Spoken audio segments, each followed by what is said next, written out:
Anybody notice that I shake a little bit? That's because I suffer from a terrible disease called marriage. And this is the kind of disease that gets worse the longer you have it.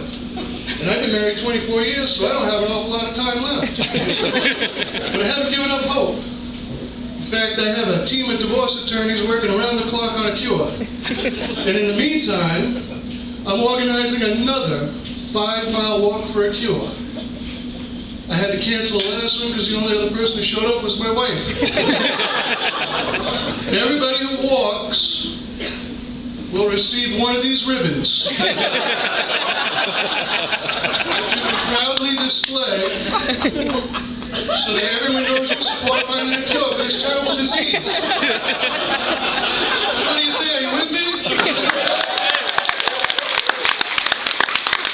What about you, sir? I noticed you're shaking. Are you with me? There you go.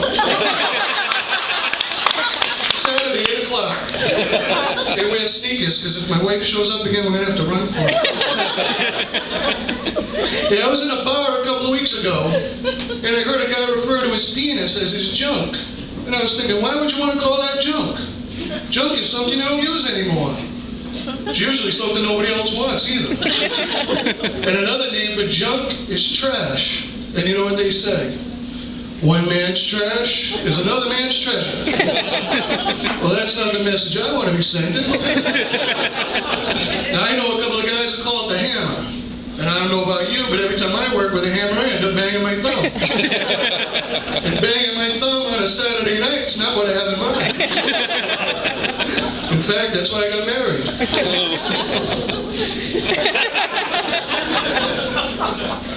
Now, in these tough economic times, my wife's always looking to save a couple of bucks. And she found a really cheap doctor on the internet, and she sent me to see him. Now, there are two things you don't want to ever hear your doctor say back to back. Let's check that prostate, followed by, you're going to feel a little prick. Now, I didn't get nervous until he brought the video camera out. I said, hey, what are you going to do with that? He says, I'm going to take an X-ray film. Now, my hearing's not the greatest, but I could have sworn he said, I'm going to make an X-rated film. I said, not with me, you're not. And I got the hell out of his office as fast as I could. And I went home and I told my wife what happened. She said, oh my God, I can't believe it. You left there without making an appointment for me like I asked?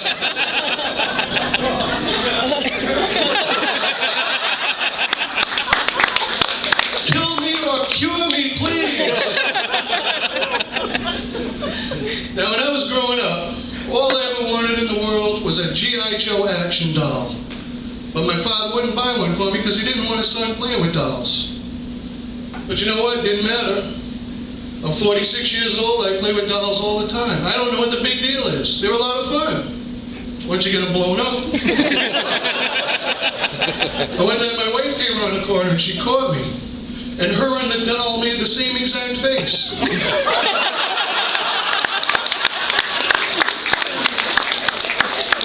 I said, if you made that face more often, I wouldn't need to play with you.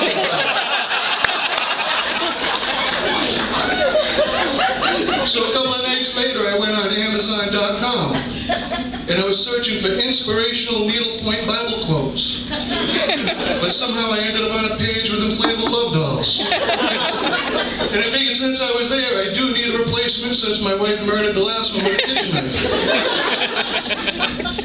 So I saw they had one. It was $29 new, or you could buy a used one for 99 cents. And it had a customer review. It said, this doll felt really cheap. Don't waste your money. P.S. It leaked after the first use. Now, I'm assuming this guy meant he was leaking air. But when you buy a used love doll on the internet, there's no telling what's going to be leaking out. And at the bottom of the page it said, was this review helpful to you? Yes, it was. I just wish I'd have read it before I bought the doll. Well, there's 99 cents down the tube. Now, this is probably a good time to let everybody know that I suffer from hearing loss. And my problem is when somebody talks to me, I don't hear every word they say, and I have to guess. Sometimes that doesn't work. Now, I was on a job interview a couple of weeks ago, and the hiring manager said, "Why should I hire you? I got 30 others beyond that door." But what I heard was, "Why should I hire you? Your dirty mother's a whore." Now, why would he say that? You know, unless he knew her. So I looked him right in the eye and I said, "So does that mean I got the job? Or are you just trying to tell me in a nice way you already hired my mom?" Now sometimes I hear all the words, but I get the wrong meaning. Now one time my boss was working on a ladder and he dropped his wrench. And he said, "Hey, can you come over here and grab my tool for me?" I thought, well, I do need this job. I said, "All right, where is it?" He said, "Below me." I said, whoa, one request at a time. This is my first day on the job. Now, look, I'll grab your tool, but anything more than that, we're going to have to talk about a raise.